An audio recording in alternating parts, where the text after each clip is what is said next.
Hello guys, this is me Ibrahim and I'll be talking about muscle contraction, the pre-step about it, and the the cycle that comes after.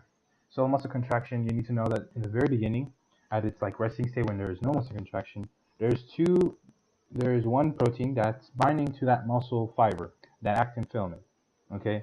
And that is called troponin. Troponin is this green blob right here. This is a protein. It's a green blob that basically binds to the actin filament and blocks this purple binding site, okay, for a protein that's called myosin head, myosin 2 head, okay. And now, say you want to do contraction. Say you want to respond to something, or you're working out and you want to use your muscles and you're trying to contract it. What happens? Well, your brain sends a signal that tells the calcium that are being sequestered in this compartment or this organelle that, like, okay, hey, we need to release you so that way the muscles can actually do their work. So calcium is being released, the concentration of it is increased, and what happens is that calcium now binds at this red spot at the troponin. So this binding spot is at the troponin, okay? And once it binds to it, it kind of changes the form of the troponin, right? It's like kind of like tickling the troponin once it binds to it. And the troponin, instead of being so attached to this muscle fiber, now it gets released. And this purple spot is now more available for contraction, for something to bind to it. Okay, this is the pre-step. Now, what is that binds to this muscle fiber? What binds to this actin filament? Okay, well, it's this myosin head. Okay, it's actually called myosin 2, but for sake of this video, it's myosin head. Okay, but for CBNS 101, this is a myosin 2. It's kind of like a motor protein where it has a spot where it can have ATP and breaks it into ATP and ADP. Okay, but we're going to start off with just the myosin 2 head, where it's already hydrolyzed the ADP and PI.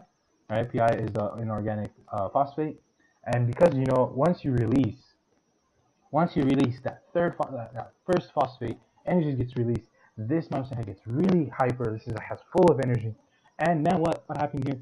Troponin has already left, right? So troponin has already left this spot right here, right? So now what happens is that the myosin head now just binds to it, right? But here's a very, very important thing. You see this phosphate right here? This phosphate has to be off in order for this myosin 2 head to bind. Okay, in order for the myosin head to bind to the actin filament, you need that phosphate off.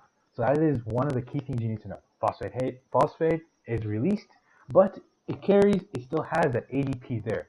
Okay, when it binds to it, now it still has that full of energy, right? Just because it lost that phosphate doesn't mean it lost like it can't do anything. It has energy and it's gonna contract, right? It's gonna pull towards the positive end. Okay, this is very important. It can be on a quiz. This is a positive head. This is a positive direction.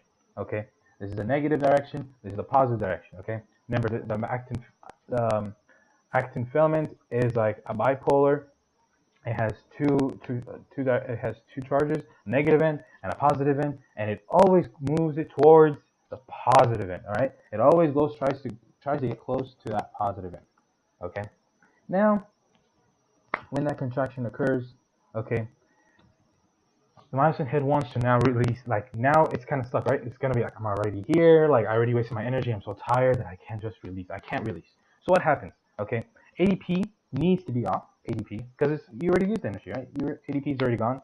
Okay, now you need to say like that wasn't enough. Now you need to contract more, right? Maybe that was like, say that's like 1 millimeter, right, of distance. Maybe smaller than that, right? You're moving your muscles, right? If you go down to this picture, you're gonna move that muscle. That's a big distance, right? That's a lot of distance. You need a lot of contraction.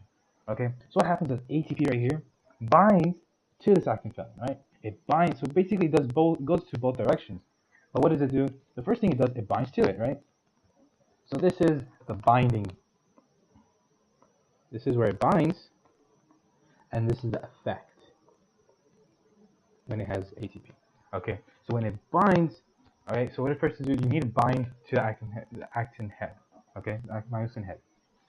Once it binds to the myosin head, now that what effect it will do is that now it's gonna let it go. It's like, hey, look, I'm distracting you. Look, I'm right here. So the myosin head looks at it and he's like, ooh, that's pretty. That looks like full of energy, full of food. So he lets go of that actin filament, and he just binds to it, right? When it binds to that, and he's like, oh, I got you, it breaks it off, it hydrolyzes ATP, and we're back to the first step of where ADP and PI, where it hydrolyzes.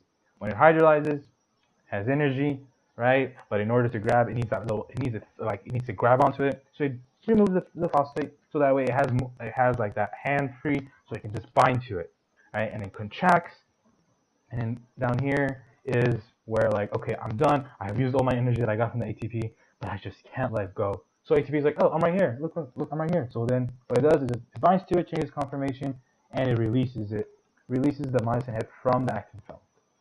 Okay. Now here's a question. Now there's two states. There's a relaxing state and a contract state. Cool. Now in the relaxed state, what is that environment? So like, can you like, there's an example that says, what's the environment when you're in the relaxed state? Well, there's no calcium. That's very key, right? Because if there is calcium, then you're gonna have that contraction. But why there must not be any calcium? Because you also need troponin present. Troponin needs to prevent that site of the myosin 2 head. It needs to prevent that site. It needs to block that site. You don't want to keep contracting, because then you're gonna have that muscle strain that you like when you like do excessive workout or whatnot, and you're always like, your muscle is always being contracted and you can't relax. This is why, because you don't have no troponin. Okay. Here's another thing. You can ignore these pictures because that's not what we're going to be talking about. But what happens when you're in a contractor? What do you need to have? You're going to need to have ATP present a lot, because you need the energy for the myosin 2 head to work. All right. You need a lot of calcium. All right. Why a lot of calcium? So that way you can remove the troponin from blocking that site. Okay.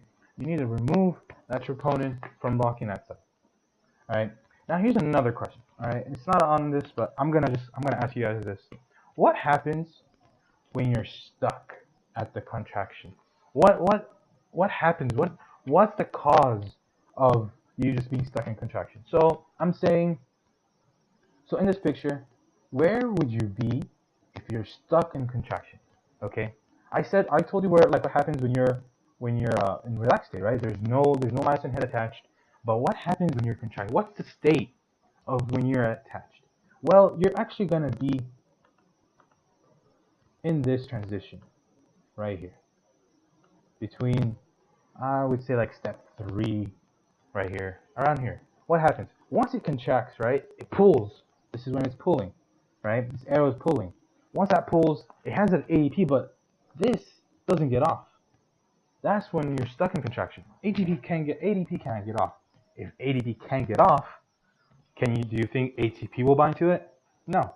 ATP can't, because it's blocking its site. ATP and ADP can't just both be on the myosin head at the same time. Only one of them could be on one time. Okay. So if you get a question that says, what's the state when you're unrelaxed? All right, you got to remember, oh, so myosin head does not come near at all. You have troponin, and you don't have any calcium, because there should not be any calcium. So troponin and calcium are basically opposite of each other. If there's a lot of calcium, then there's not going to be a lot of troponin present in that area. Okay? And that concludes this video.